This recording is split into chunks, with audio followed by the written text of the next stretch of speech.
Welcome back to my channel. आज मैं आपके साथ शेयर करने जा रही हूँ एक ऐसे लड्डू की रेसिपी जो कि मिठाई के जैसे मज़े के होते हैं। बच्चे हों या बड़े सभी बहुत शौक से खाते हैं।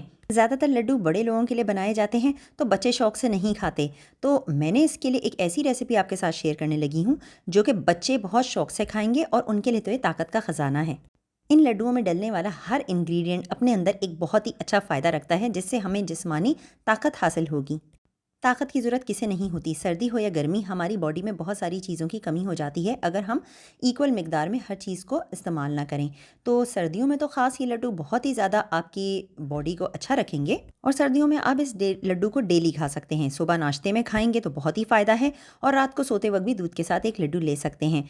लेकिन गर्मियों में आप एक दिन आड़ छोड़ के ले लीजिए, एक दिन लीजिए एक दिन ना लीजिए, मगर इसको इस्तेमाल करते रहना चाहिए क्योंकि ये इम्यूनिटी बूस्टर लड्डू हैं। इन लड्डुओं की शेल्फ लाइफ भी 10 दिन है और अगर फ्रिज में रखेंगे तो महीने तक आप इसे आराम से रख के इस्तेमाल कर सकते हैं। जिस्मानी कमजोरी की वजह से कई लोग ताकत की गोलियों का इस्तेमाल करते हैं, मुसलसल मल्टीविटामिन वगैरह लेते हैं, मगर अगर आप ये लड्डू डेली बेसिस पे इस्तेमाल करेंगे सर्दियों में और गर्मियों में ऑल्टरनेट डेज में, तो आपको इस तरीके की दवाइयों को लेने की जरूरत भी नहीं पड़ेगी, जबकि मेडिसिन में बहुत ज़्यादा साइड इफेक्ट्स होते हैं। स्कूल और कॉलेज गोइंग बच्चों की सेहत के लिए तो ये बहुत अच्छे हैं।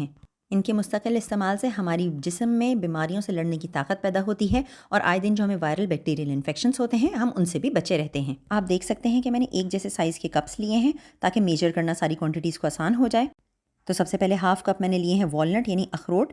अखरोट डालना बहुत ज़रूरी है क्योंकि अखरोट में है ओमेगा 3 फैटी एसिड और ये दिल की बीमारियों के लिए भी बहुत अच्छा है, हमारे दिमाग को ताकत देता है। बच्चों के लिए तो बहुत ही बेहतरीन है और बूढ़ों के लिए भी बहुत बेहतरीन है। अखरोट में होता है protein, calcium, phosphorus, magnesium, iron बेइंतहा अच्छी मिकदार में मौजूद होता है। सेकंड इंग्रेडिएंट है काजू। काजू आप टूटा वाला भी इस्तेमाल कर सकते हैं और साबुत काजू ले लें। टूटा काजू सस्ता मिल जाता है मार्केट में और ये काजू थोड़ा महंगा होता है, मगर काजू के अगर आपको बेनिफिट्स बताऊं तो आप हैरान रह जाएंगे कि ये हमारी आँखों के लिए भी बहुत फ़ायदेमंद है।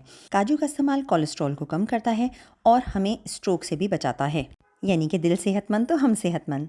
तीसरा इंग्रेडिएंट है पीनट यानी मूंगफली। मूंगफली में प्रोटीन काफ़ी ज़्यादा मिकदार में मौजूद होता है, बच्चों की ग्रोथ के लिए ये बहुत अच्छा है और इसके अंदर होते हैं गुड फैट्स, बैड कोलेस्ट्रॉल को रिड्यूस करता है और साथ में इसमें होता है विटामिन ए जो कि आंखों के लिए बहुत अच्छा है। चौथा इंग्रेडिएंट मैंने यहाँ पे लिया है गुड़। गुड़ की शक्कर यानी कि जगरी पाउडर है, आप चाहें तो गुड़ का बड़ा पीस भी ले सकते हैं, गहरे रंग का गुड़ लीजिएगा। मैंने यहाँ पे पिसा हुआ गुड़ लिया है तो आपको ये मार्केट में आसानी से मिल जाएगा। अब बारी है सफ़ेद तिल यानी वाइट सेसमे सीड्स की। जी हाँ, तिल मैंने यहाँ पे लिया है 1 कप। तिल का इस्तेमाल ना सिर्फ हमारे बालों को अच्छा करता है बल्कि हमारी स्किन भी बहुत ही सेहतमंद रहती है। अगर हम रोज़ एक लड्डू खाएं ना और उसमें ये तिल डला हुआ हो तो समझ लें 10 से 12% फाइबर की मिकदार तो हमें रोज़ ही इस तिल के लड्डू से मिल जाएगी। हमारे हाजमे के लिए भी ये बहुत अच्छा होता है। तिल खाने से हमारे दांत और हड्डियाँ भी मजबूत रहते हैं। पिस्ता यानी पिस्ताशियोस मैंने यहाँ छिले हुए लिए हैं और नमक वाले नहीं, सादे पिस्ते लेने हैं और ये आधे कप से कम थोड़े से मैंने लिए हैं। ये स्किन को बहुत ही अच्छा मॉइस्चराइज रखते हैं, एक बहुत ही अच्छा एंटी एजिंग अपने अंदर ये तासीर रखते हैं और विटामिन ई इनमें भरपूर होता है। बादाम के अंदर भी विटामिन ई होता है मगर इसमें मैग्नीशियम भी काफ़ी ज़्यादा होता है और ये हमारे मेटाबॉलिज्म को इम्प्रूव करता है। आधे कप से थोड़े ज़्यादा ही मैंने बादाम लिए हैं। 1 कप व्हीट फ्लावर यानी गंदम का आटा ले लीजिए आप, और गेहूं का आटा जिसे कहते हैं, ये बाइंडिंग की वजह से हम डाल रहे हैं ताकि लड्डू अच्छे से बाइंड हो सकें। 2 टेबलस्पून फ्लैक्स सीड मैंने लिए हैं जिसको मैंने पीस लिया है। ये हमारे दिल की सेहत के लिए बहुत अच्छा है। जिन लोगों को कब्ज़ की शिकायत यानी कॉन्स्टिपेशन रहती है उन्हें फ्लैक्स सीड का इस्तेमाल करना चाहिए। इसको अलसी का बीज भी कहा जाता है। ये मैंने लिया है नारियल का पाउडर, ये आराम से मिल जाता है, आप नारियल लेके पीस के भी डाल सकते हैं। मैंने सिर्फ आधा कप नारियल का इस्तेमाल किया है। हलवे हों, मिठाइयाँ हों या लड्डू हों, घी के बगैर तो मज़े के ही नहीं लगते, तो मैंने इसमें इस्तेमाल किया है असली घी। एक खुले पैन में सबसे पहले हम सफ़ेद तिल यानी वाइट सेसमे सीड्स की भुनाई करेंगे क्योंकि ये बिल्कुल सफ़ेद हैं। आप देखें इसमें बिल्कुल भी कलर नहीं था, ये कच्चे थे, तो हम इसका मॉइस्चर उड़ाएंगे ताकि ये बाद में इसकी शेल्फ लाइफ भी बढ़ जाए। हल्की धीमी आंच में भुनिएगा, कहीं ये जल ना जाए। जिस पॉइंट पर ये भुन जाते हैं तो इसकी खुशबू ही बता देती है कि इनकी भुनाई कंप्लीट हो चुकी है। मुसलसल चमचा चला के आपने इसको भुनना है और ठंडा करने के लिए एक तरफ रख दीजिए। अब 1 बड़ा चमचा खाने का भर के मैंने लिया है घी, और तो इसमें हम सबसे पहले भुनेंगे बादामों को। तलने के बाद बादाम एकदम क्रिस्पी क्रंची से हो जाएंगे। बहुत गहरा नहीं करना, बिल्कुल हल्का हल्का हमने इनको भुनना है हल्की धीमी आंच पे, ताकि इनका कलर चेंज हो जाए और इनका भी मॉइस्चर उड़ जाए। उसी पैन और बचे हुए घी में अब हम शामिल करेंगे काजू और इसको भी भून लेंगे ताकि ये भी अपना हल्का हल्का कलर चेंज कर लें। और साथ ही मैंने शामिल कर दिए इसमें पिस्ते। इन दोनों को भी एक साथ भून के हल्की दरमियानी आंच में एक तरफ अलग करके रख लीजिए। अब बारी है अखरोट की, ये भी हमने उसी बचे हुए घी में तल लिए हैं और इनको भी हल्का हल्का क्रिस्पी सा कर लीजिए ताकि इसमें से इसकी महक निकल जाए और घी की बहुत प्यारी सी खुशबू इसमें शामिल हो जाए।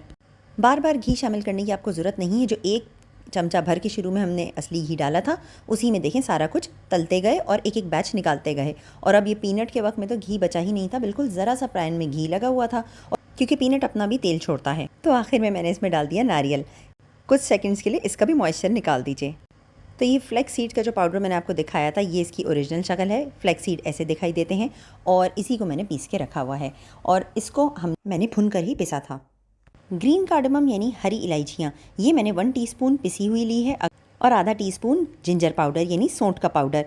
इससे बहुत ही प्यारी खुशबू और बहुत ही अच्छा टेस्ट इसमें आ जाता है लड्डुओं में। अब आपने उसी पैन में 4 टेबल स्पून भर के घी शामिल करना है और इसमें हम गंदम के आटे को अच्छी तरीके से भून लेंगे ताकि उसमें से कच्चेपन की खुशबू निकल जाए और आटे की भुनाई हो जाए। आटा डालने से अच्छी बाइंडिंग हो जाएगी लड्डुओं की, लेकिन ध्यान रहे आपको मुस्तकिल चमचा चलाना पड़ेगा। ये देखिए घी और आटा आपस में एक जान हो चुके हैं। जितनी देर में ये ठंडा हो रहा है उतनी देर में एक दूसरा पैन ले लीजिए और इसमें 2 टेबल स्पून भर के घी डाल दीजिए। अब हमने गुड़ लेना है, गुड़ इसमें हम शामिल करेंगे।